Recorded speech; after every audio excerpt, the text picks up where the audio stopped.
Hi guys, get ready with me.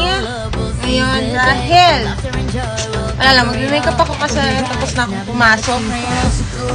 Naligo ulit ako and ayun, mag-makeup ulit ako, mag-ayos ulit ako and ayun, samahan niyo ako.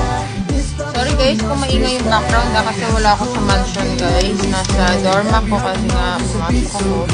And yung mga makeup ko dito is bilang lang. Wala akong dalang foundation guys eh.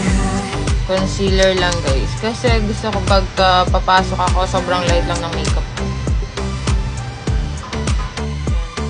Mga meron lang ano dyan, blemishes, mga redness, tapos yung under eye, yun lang guys yung tatakpan natin.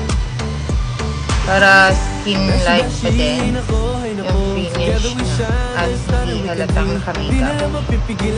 Tapos blush guys, hindi ako nakapagdala ng contour at brush, kaya itong likod na lang gagamitin ko.